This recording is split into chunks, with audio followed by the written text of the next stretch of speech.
Kalian pasti sudah familiar tentang apa itu tumbal. Konon dalam sebuah proyek, tumbal ini sering digunakan untuk memperkokoh sebuah bangunan.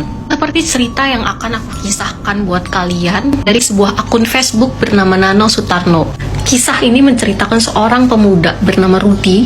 Si Rudi ini punyalah Pak Le, namanya Pak Le Yono. Nah, Pak Le Yono ini berjanji akan membawa Rudi ke ibu kota untuk bekerja.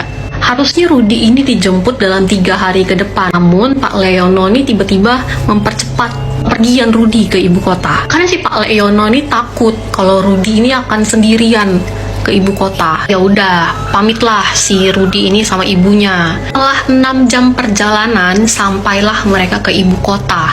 Leono ini menyuruh Rudi untuk istirahat dulu. Besok baru Pak Le kenalkan kamu ke rekan-rekan setim kita nanti. Dan keesokan harinya, sebelum si Rudi ini briefing, si Pak Leono ini ngingetin ke Rudi, Rudi, kamu jangan sendiri ya deket-deket Pak Le, karena kamu itu masih baru. Jadi si Pak Leono ini seakan-akan takut banget ngebiarin Rudi ini sendiri. Udah lah ya kan, ngumpullah mereka ini, tim-tim mereka. Mulailah si Pak Mandor ini mengabsen mereka.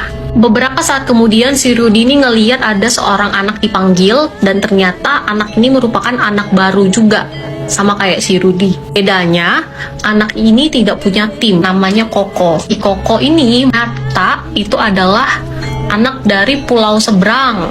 Jadi dia datang ke sini tuh kayak cuman bekal restu dari orang tua dan berharap mendapatkan sesuap nasi di kota besar. Tak terasa mereka sudah 3 hari bekerja di sana. Tiba-tiba mereka disuruh untuk shift malam. Padahal biasanya anak baru ini cuman kerja sampai sore aja. Ada apa itu? Tahu kenapa ya? Malam itu tuh suara mesin lebih kencang daripada biasanya. Kenapa ini? Kenapa? Akhirnya nyampe di jam 12:30 pagi. Gak tahu kenapa, entah itu sengaja atau enggak, Pak Mandor Karso ini menjatuhkan sebuah barang di dalam lubang. Dia teriaklah sama si Koko, Koko, tolong ambilkan barang itu. Si Koko kan masih anak baru ya, nurut-nurut aja lah pasti. Jadi dia turunlah ke dalam lubang itu buat ngambil barang yang jatuh itu tadi. Setelah si Koko ini masuk ke dalam lubang itu, Pak Mandor langsung memerintahkan beberapa orang untuk berkumpul di situ. Tiap dari mereka membawa satu benda di tangannya mereka masing-masing. Mereka tanpa rasa bersalah melempari si Koko yang ada di dalam lubang itu. Meskipun si Koko ini berteriak, mereka tidak menghiraukan, mereka tetap aja ngelempari itu si Koko. Si Rudi langsung tergerak hatinya untuk menolong si Koko itu tadi. Dia pengen lari ke tempat itu, tapi ditahan oleh Pak Leono.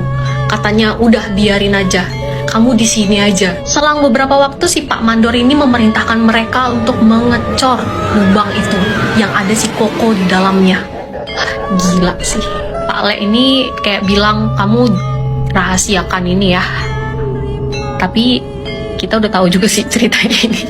Ini cerita siapa yang ceritain? Kan disuruh rahasiain. Nah, itulah cerita dari si Rudi dan tumbal proyek ya. Kalau kalian percaya nggak sih adanya tumbal proyek ini? Dan penting nggak sih bagi sebuah bangunan itu membutuhkan tumbal? Kalau aku sih nyaranin ya, untuk sebuah bangunan yang kuat, kalian pakai aja lah material-material yang bagus gitu. Gak usah pakai tumbal-tumbalan.